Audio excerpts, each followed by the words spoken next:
Welcome again. In today's lecture we are going to discuss on creep. What is creep? Creep is an important material behavior at elevated temperature. Okay, it is a deformation of the material at high temperature and constant state of stress. So at elevated temperature, that is the temperature above 50% of its melting point, a material will undergo slow plastic deformation even under a static stress which is lower than the yield strength of the material. This behavior is called as creep. So the creep of a material can be found out by means of a creep test. So okay, this is subjecting a specimen to a constant load or stress at a constant temperature and determining the deformation or strain as a function of time. So creep rate can be found out by using the formula change in strain divided by change in time. The important properties from the creep test which we can find is creep rate, time to rupture and the elongation or reduction in area. So these are the three parameters which can be obtained from a creep test.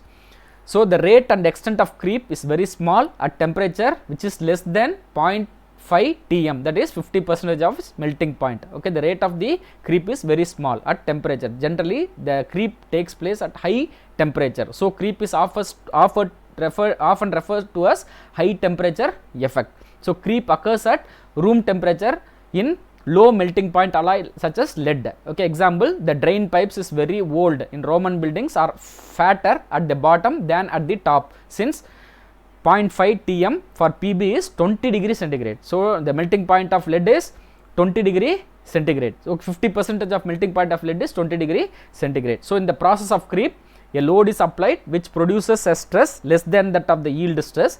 Then the load causes an instantaneous elastic extension as in a tensile test. The specimen extends plastically over a relative long period of time. So the creep rate, that is the strain rate of the plastic deformation, varies with time and temperature.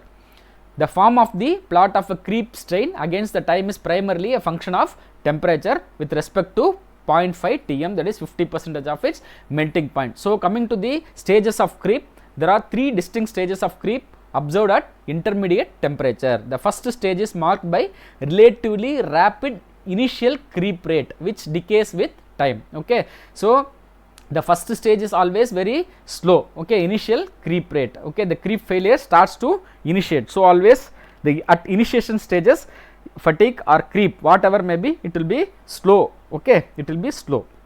The second stage is marked as a constant creep rate referred to as steady state creep. Okay, the creep is somewhat progressive when compared to the initial stage.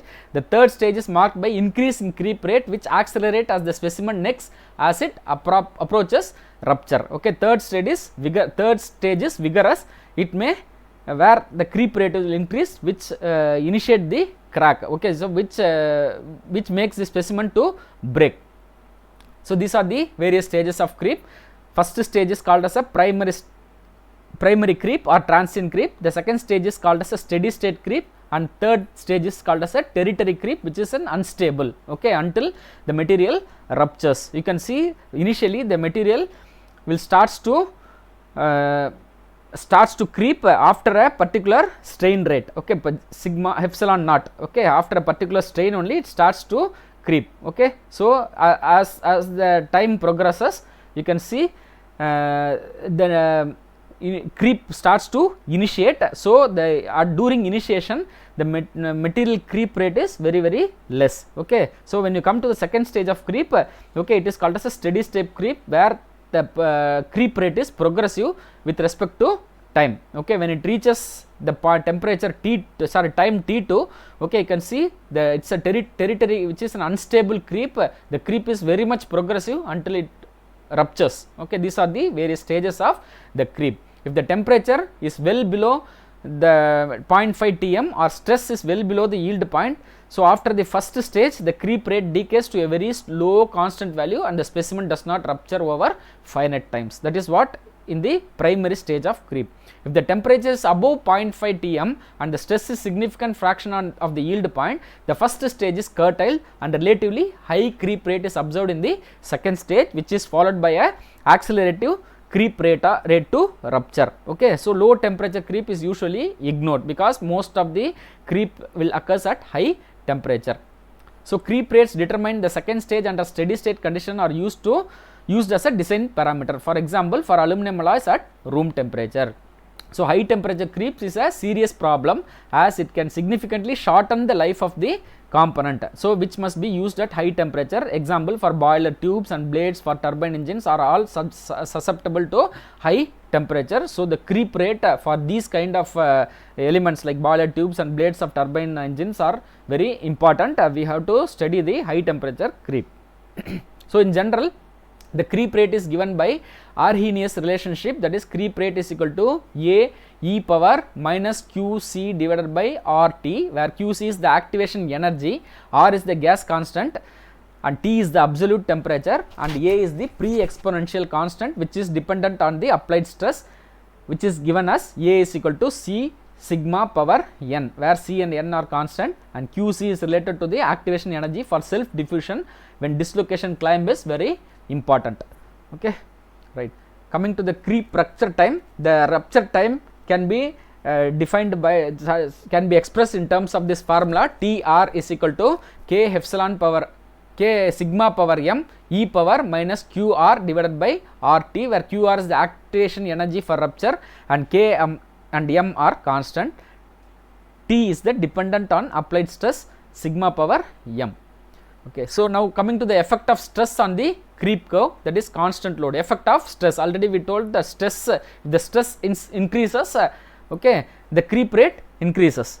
Creep rate increases. On increasing the load at which the experiment is conducted, the instantaneous strain increases. As the stress increases, we know the strain will be increases at the first point. The second point, for a given time, say T1, the strain is more, and third one, the time to failure decreases as expected specimens fail earlier. The time to failure decreases as expected specimen fail earlier. Okay, that is what, as high stress level the specimen start to fail before the expected time period. Okay, that is what we can see from this graph. As the stress level increases, you can see this is the sigma naught. Sigma naught is the strain. Okay, this is the graph taken between strain and time. Strain and time. Okay, you can see the strain. Okay, so increasing stress, what happens to the increasing stress? Okay, as the stress level is getting increased, okay, so the time to failure decreases. The time to failure decreases. Okay, so that was we can observe from this type of graph. Okay, next coming to the effect of temperature. On increasing the temperature at which the experiment is conducted, the instantaneous strain, that is elastic strain, increases slightly at the beginning. Then for stage 2, that is the second diagram in this one, for a given time T1, for a given time T1, the strain is more. Okay, then the time to failure decreases. The time to failure decreases, the instantaneous strain increases with increasing time because the slight decrease in the Young's modulus of the material. It is clearly shown in both diagrams. Here you can see the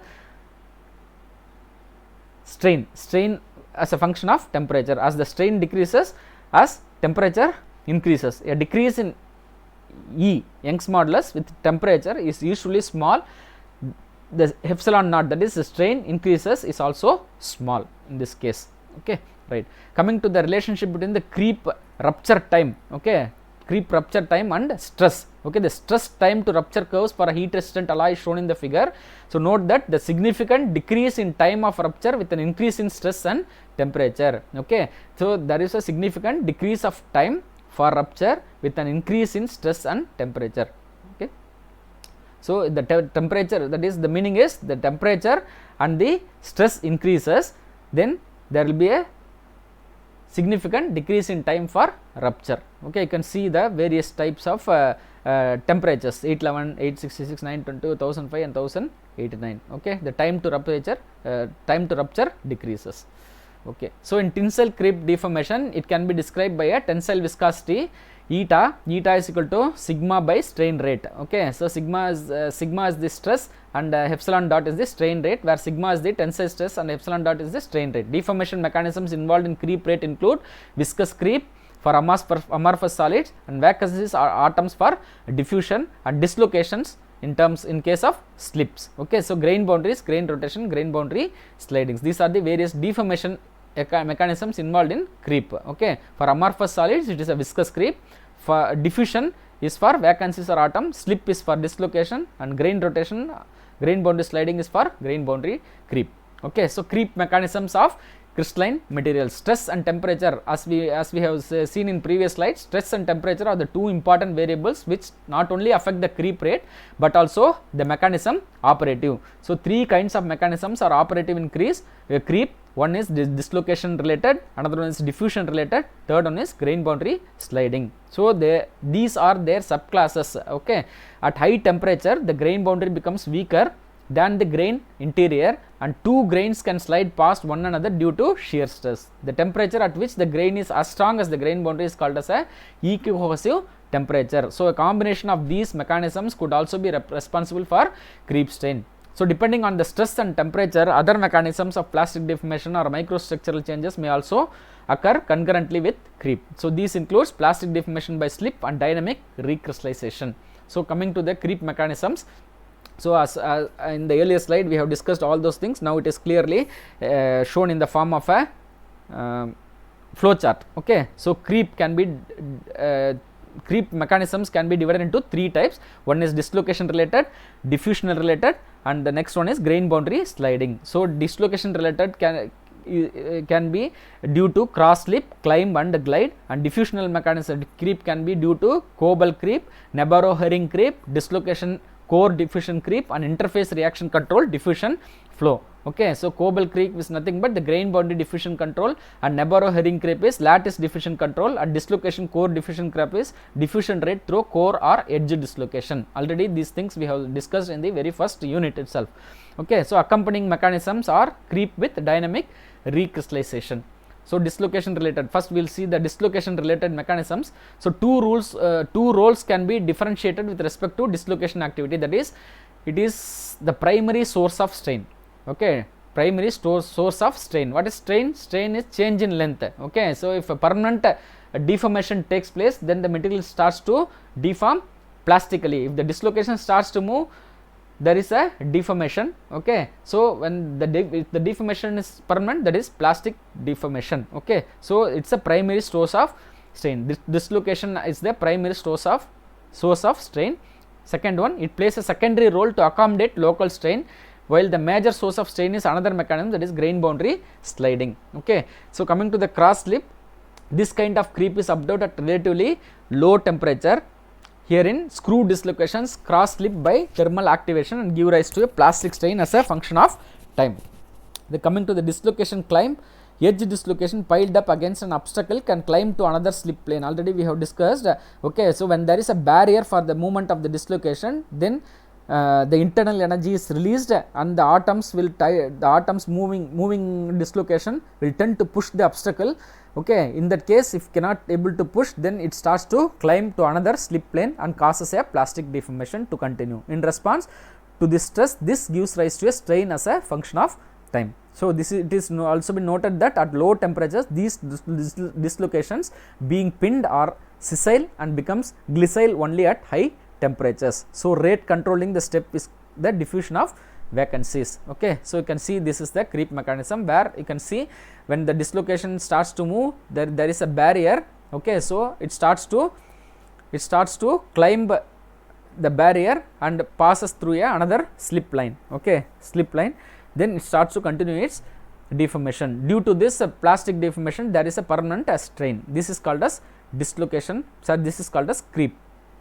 Okay, so coming to the diffusional creeps can be classified into two types, that is Nabarro-Herring creep with high temperature lattice diffusion, and a Koebel creep at low temperature due to grain boundary diffusions. So in response to the applied stress, vacancies preferentially move from surfaces or interfaces. Grain boundary of the specimen transverse to the stress axis to surfaces or interfaces parallel to the stress axis, thus causing an elongation. So diffusion of vacancies is one direction, can be thought of as flow of matter in the opposite direction. This process, like dislocation creep involving climb, is controlled by the diffusion of the vacancies, but diffusional creep does not require dislocation to operate.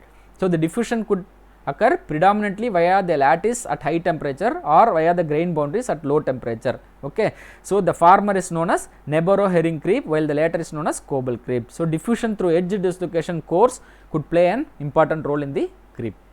So these are the creep mechanism. You can see this is a Nabarro Herring creep, okay, and a Koebel creep, okay. So inside that is the creep will move inside the grains, okay. So the diffusion could predominantly via the lattice or via the grain boundaries. It is called as Nabarro Herring creep, okay. So grain boundary sliding, you can see at low temperatures the grain boundaries are stronger than the crystal interior and impede the motion of dislocation, okay. What the meaning is, at low temperature the grain boundaries are very much stronger because the temperature does not able to break the bond, okay. So the grain boundaries are stronger than the crystal interior and impede the motion, that is obstruct the motion of dislocation. Being a higher energy region, the grain boundaries may pre-melt before the crystal interior, okay. So above the equicohesive temperature due to shear stress at the local scale, grain boundaries slide past one another to cause plastic deformation. So at higher temperature what happens, already the point is mentioned, at higher energy region the grain boundaries may pre-melt before the interior of the crystal, so that they slide past one another to cause the plastic deformation. The relative motion of these grain boundaries can lead to wedge crack at triple lines, okay. Triple lines, you can see this three lines, okay, 3 grain boundaries are there at that triple lines, okay. If these the relative motion of the grain boundaries can lead to wedge cracks, you can see this one wedge crack which is happening on the triple region, that is junction of 3 grains. If these wedge cracks are not healed by diffusion or slip, microstructural damage will accumulate and will lead to failure of the specimen, okay. The meaning is if the wedge crack is not healed by diffusion, okay, further diffusion will close this gap, okay. If this gap is not closed, then the material will starts to fail, okay, due to the microstructural damage, okay, right. Phenomenal descriptions of the creep, okay. So one of the important description of creep is using the power law formula. So power law, you know that power law formula, sigma is equal to k epsilon power n in plastic deformation, okay, whereas here it is for creep it is strain rate, okay.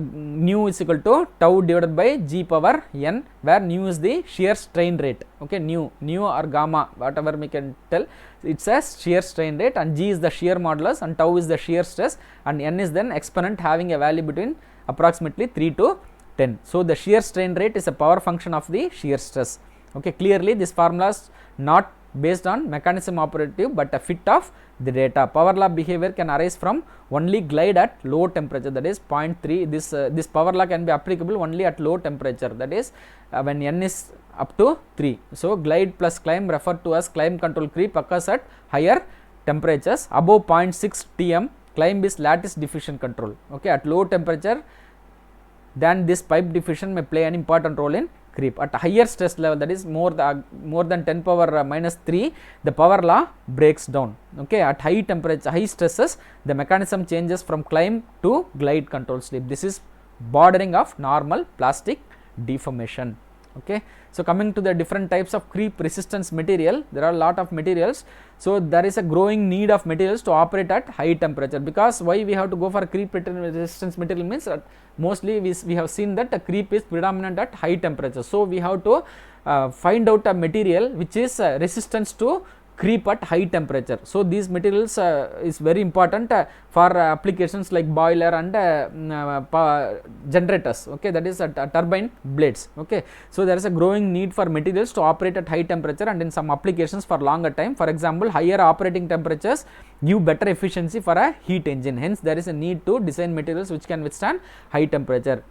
It also to note that the material should be good in other properties for high temperature applications, okay. Factors like cost, ease of fabrication, density, etc. play a major role in determining the final choice of the materials. Some of the materials design strategies which work at low temperature are not useful for high temperature. For example, work hardening, precipitation hardening, which precipitates coercion, grain size reduction, etc. So some strategies which work are having grain boundaries aligned along with the primary loading axis, produce single crystal components like turbine blades, or use precipitates with low interfacial energy for strengthening, and use dispyrides for strengthening, okay. So the commonly used materials are iron, nickel including superalloys, cobalt based alloys, okay. Precipitation hardening materials involving usually precipitates is not a good method as precipitates coercion, okay.